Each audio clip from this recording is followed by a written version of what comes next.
Bonjour tout le monde, bienvenue sur la chaîne Mel Watches. Je vous fais cette petite vidéo pour vous faire voir trois montres de ma collection.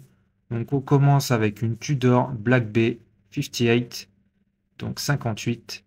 Donc c'est une montre de plongée étanche, donc à 200 mètres, avec un boîtier acier inoxydable, finition brossée et polie. Donc de 39 mm avec une longueur de corne à corne de 47,6 mm, une épaisseur de 12 mm, un entre-corne de 20 mm, donc qui permet de mettre un maximum de choix de bracelet. Vous pouvez lui mettre un bracelet silicone, un bracelet cuir, donc de 20 mm, vous n'aurez pas de mal à trouver. Pour ce qui est donc du bracelet sur cette vidéo, donc ce sera le bracelet de la Tudor Ranger.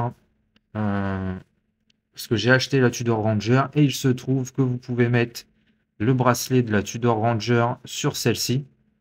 J'ai mis celui de la Tudor Ranger parce que comme vous pouvez le voir, vous avez donc la fonction T-Fit qui est un micro-ajustement au niveau du poignet qui vous permet donc de changer ça assez rapidement. Vous enlevez la montre, vous faites votre réglage et comme ça vous évite de tout démonter à chaque fois avec les outils. C'est super pratique. Franchement, je vous le conseille.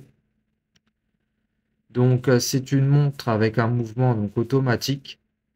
Donc, MT5402, certifié COSC avec une réserve de marge de 70 heures. Donc, vous avez de quoi faire sur cette montre. Vous pouvez la porter tous les jours. Elle n'aura pas peur de prendre quelques éclaboussures. Vous pouvez même aller complètement vous baigner avec. Bien sûr, il faut vérifier l'étanchéité. Si elle est neuve, pas de problème. Mais si ça commence à avoir quelques années, n'oubliez pas de vérifier l'étanchéité surtout. Et de visser votre couronne lors du réglage de l'heure. La deuxième montre, donc on part sur l'Omega Spin Master, donc 3861, version Ezalite. Donc c'est le modèle sorti en 2022. Moi je l'ai acheté en 2022. Donc avec le mouvement 3861. Vert Ezalite, fond plein pour celle-ci. Et la nouveauté avec le bracelet, le fermoir qui est vraiment magnifique. Malheureusement, je n'ai pas le micro-ajustement sur celle-ci. Je crois qu'on peut acheter, la petite partie à part du micro-ajustement et l'installer dessus. Mais moi, je ne l'ai pas sur celle-ci. Donc, c'est une montre avec un mouvement donc, à remontage manuel.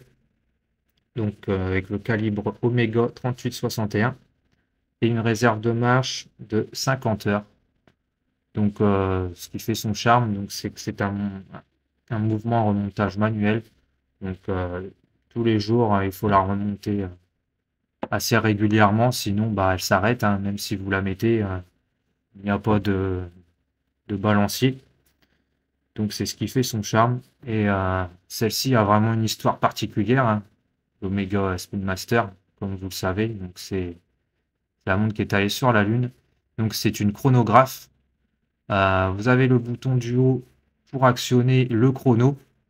Ensuite, il suffit simplement de rappuyer dessus pour l'arrêter. Et le bouton tout en bas pour faire remonter et le remettre à zéro. Voilà, c'est aussi simple que ça. Rien de compliqué pour le fonctionnement.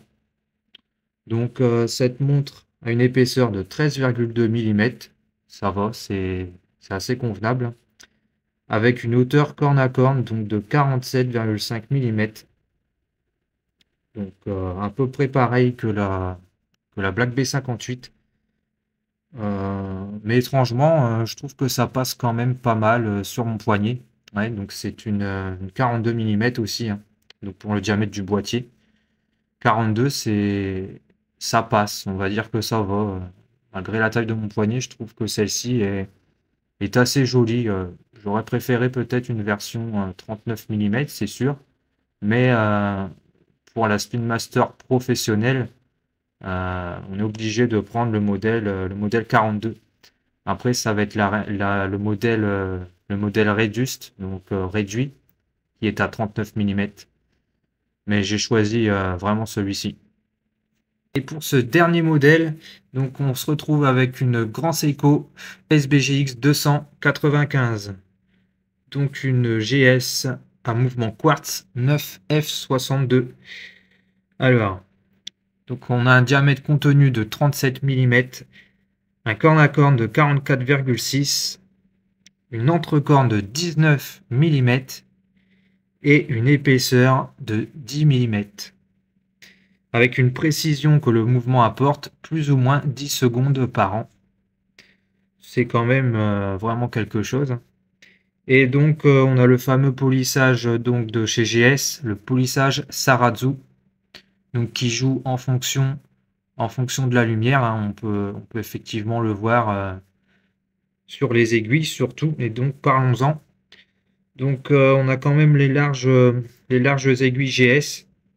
Donc, qui sont animés à l'aide du système de contrôle à doubles impulsions. Donc là, on peut pas trop le voir en vidéo, mais en fait, au lieu de faire une seule impulsion, comme n'importe quelle montre, ça en fait deux, mais à l'œil nu, on peut pas le voir. Et c'est de ce système-là donc qu'il s'agit, qui est intégré donc dans ce mouvement. Et il y a aussi une régulation donc, qui se fait en fonction de la chaleur environnementale et ça contrôle du coup la précision du mouvement. Donc voilà, en fonction du climat ambiant. Donc ce 37 mm, bah, il se porte vraiment très bien. Et donc c'est un mouvement assemblé à la main par deux maîtres artisans. Donc il y en a un qui assemble l'indicateur de date et l'autre il se charge du mouvement. Sur ce modèle, beaucoup de prouesses technologiques, beaucoup de choses à expliquer. J'ai pas forcément toutes les techniques, tous les termes adéquats. Il y a tellement de choses à dire sur cette montre. Honnêtement, on pourrait en parler pendant des heures. Et j'espère que vous avez quand même pu apprendre des choses. J'espère que vous avez apprécié la vidéo et n'hésitez pas à me dire dans les commentaires ce que vous aimeriez voir. J'ai d'autres montres dans ma collection que vous n'avez pas encore vues. Donc peut-être dans une prochaine vidéo. Et je vais vous partager donc mon compte Instagram, parce que de base donc je fais juste des photos sur Instagram, donc au nom de Melwatches. Et c'est ma première vidéo YouTube, donc j'espère que ça vous a plu. Je vous dis bye bye et à la prochaine. Ciao ciao.